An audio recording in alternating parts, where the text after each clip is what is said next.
안녕하세요, 김병선입니다. 자, 먼저 순서는 상속 공제에 대해서 먼저 알려드리고요. 두 번째, 사례를 통해서 왜 신고를 해야 되는지, 상속세가 없는데도 알려드리도록 하겠습니다. 상속세가 나오는 경우에는 그러면 어떻게 해야 되는지 제대로 한번 알려드릴게요.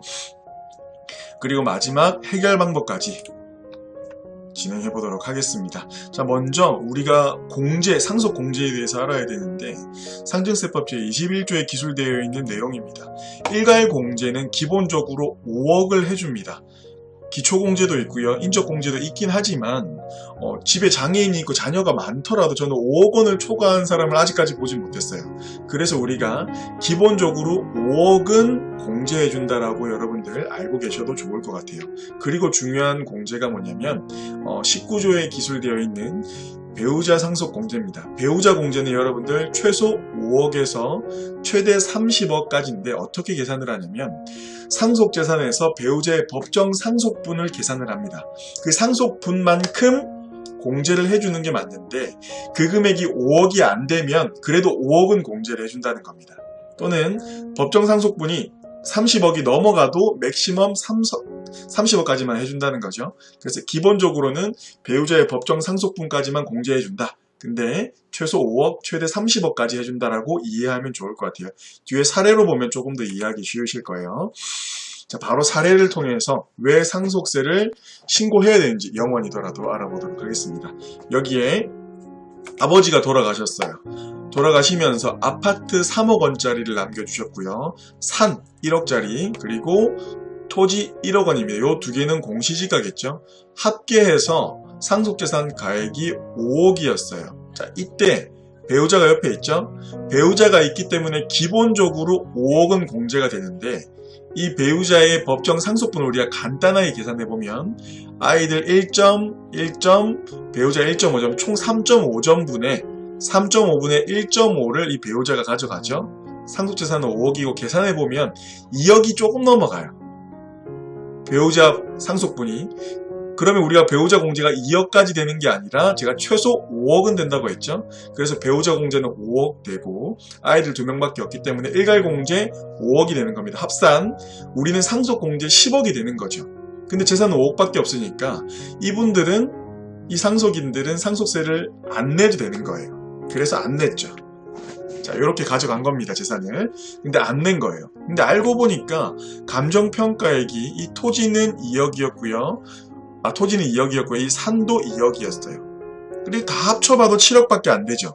그래서 감정평가액으로 신고했어도 7억 상속세가 없는 거죠. 7억밖에 안 돼서. 근데 이분들은 감정평가를 받으면 우리 또 평가받는데 비용이 들기 때문에 그냥 공시지가로 신고를 한 겁니다. 3년이 지났어요. 그래서 양도를 하게 되는데, 우리 양도세율표입니다. 양도세는 우리가 기본적으로는 우리 종합소득세율이랑 같습니다. 그래서 참고만 하시면 될 것 같고요. 자, 양도를 했는데 이 아들은 산에 대해서 2억 5천의 양도를 했고요. 이 딸은 토지에 대해서 3억 원의 양도를 했습니다. 자, 그래서 양도세를 계산할 때 취득가액이 이분들은 공시지가였기 때문에 2억 5천에서 1억을 빼서 1억 5천이 과표 구간에 들어가고요. 35% 세율 구간입니다. 누진공제 빼주고, 아들은 3,760만 원을 양도세로 내야 됐고요. 이 딸은 3억 원에서 공시지가 빼주고요. 2억 원이 38% 과표 구간에 해당돼서 누진공제 빼주고 5,660만 원을 양도세로 내야 됐던 거죠. 토탈 9,320만 원을 내야 되는 겁니다. 자, 근데 만약에 이분들이 상속세 신고를 했다면, 신고하는 과정에서 감정평가액, 어차피 상속세는 없는 거니까 감정평가액으로 신고를 했다면 어땠을까요? 그러면 지금 보시는 대로 2억 5천에서 감정평가액 2억을 빼주죠. 그러면 5천만 원이 과표 구간에 해당되고요. 세율 구간은 24%로 낮아졌네요. 그럼 세금은 678만 원밖에 안 나옵니다. 딸도 마찬가지죠. 감정평가액으로 신고를 했다면 2억 원을 빼주는 거죠. 이게 감정평가액이기 때문에 세율 구간이 또 낮아졌죠. 2,010만 원만 양도세를 내면 되는 겁니다. 합계 2,688만 원이죠. 차이를 보면 6,732만 원이 차이가 나는 거예요. 우리가 그냥 어차피 상속세가 둘 다 없는 상황이었는데. 그렇죠. 그러면 상속세가 없어도 우리가 양도라는 걸 염두에 두고 있다면 상속세 신고를 반드시 고려해야 된다는 겁니다. 자, 그러면 상속 공제 후에도 상속세가 나오면 우리 양도세 관련해서 감정평가율로 신고할지 어떻게 될지 같이 한번 알아볼게요. 자, 이번 사례는 배우자가 없네요. 먼저 사망을 했거나 이혼을 한 겁니다. 자, 아파트 12억 원짜리를 남겨주셨고요. 산이 2억 원이고요. 토지가 8억 원짜리를 남겨주시고 사망을 하신 겁니다. 총 재산가액은 22억 원이죠. 그러면 배우자가 없기 때문에 배우자 공제 없죠? 예. 일괄공제 5억 원만 빼주는 겁니다. 그러면 22억 원에서 5억을 빼주면 17억이 과표구간에 해당돼서 세금을 어마어마하게 이분들이 내야 돼요. 5억 이상 내야 되겠죠, 아마. 제가 뒤에 계산한 게 나옵니다. 자, 이럴 경우에 어떻게 해야 될까요? 상속세율 구간 간단하게 보면 17억이니까 아마 40% 구간에 해당될 거고요. 누진공제 빼줘도 5억 원이 초과되겠네요.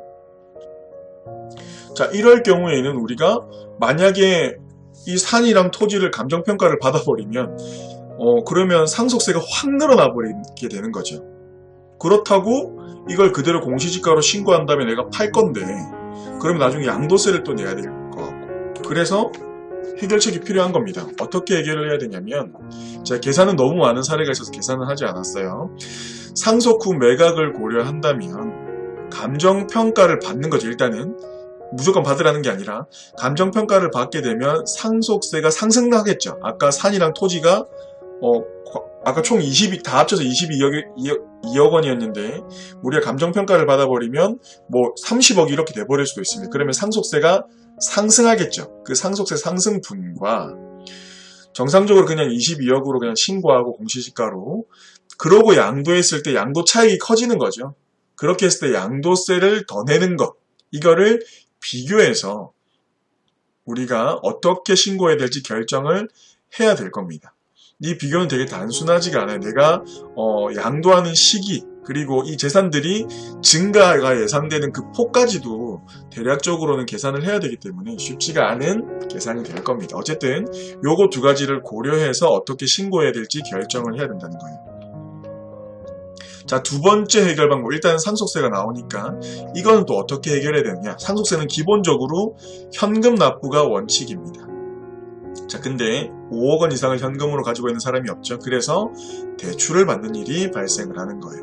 근데 이 대출을 받을 때 감정평가액이 노출되면서 아까 우리가 의도치 않게 감정평가액이 대출이나 매각을 통해서 노출되는 경우가 발생을 해서 상속세가 상승해버리는 일이 발생을 합니다.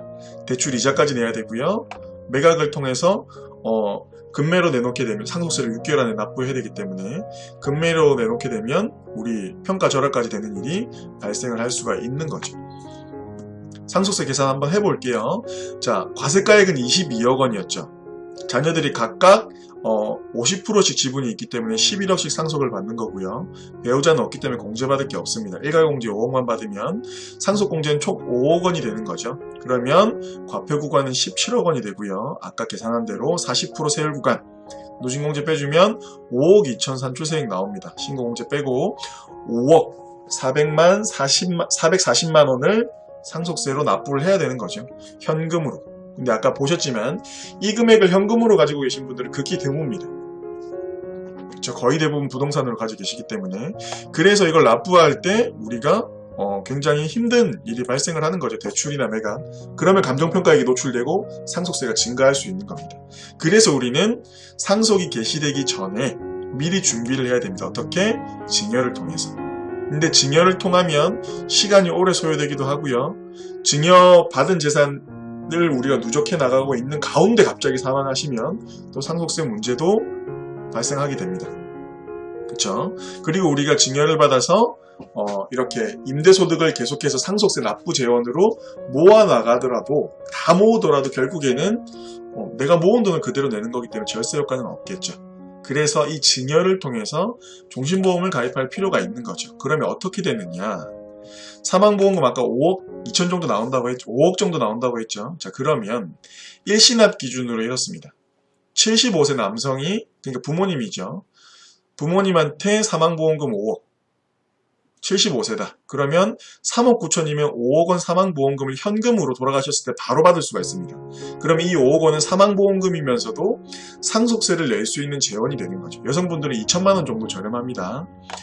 65세인 아버지 3억 1,500입니다. 아까는 여성분이었기 때문에 이걸로 볼게요. 2억 9,400만 내면 5억 원을 현금으로 사망하면 바로 지급을 해줍니다. 50세다. 2억 원만 내면 5억 원이 바로 준비됩니다. 사전 증여를 통해서 임대료를 모으는 것보다 훨씬 더 효과적이겠죠. 적시성도 있고요. 절세 효과도 있는 겁니다. 그래서 국세청에서 해마다 가이드북에 절세에 대해서 종신보험을 가입하라고 이야기를 하는 거죠. 자, 체크 포인트 3가지. 종신보험 가입할 때 계약자, 피보험자, 수익자 설정이 잘못되어 있으면 우리 상증세법 제8조에 의해서 간주상속재산에 포함이 될 수 있습니다. 그러면 재산 상속세가 늘어나는 일이 발생할 수 있으니까 계약자, 피보험자, 수익자 설정 잘해야 되고요. 그리고 자금 출처 정말 중요합니다. 현금을 증여해서 보험료를 납부하면 증여세를 또 물 수가 있으니까 이것도 안 돼요. 방법을 찾아야 됩니다. 감사합니다. 김병선이었습니다.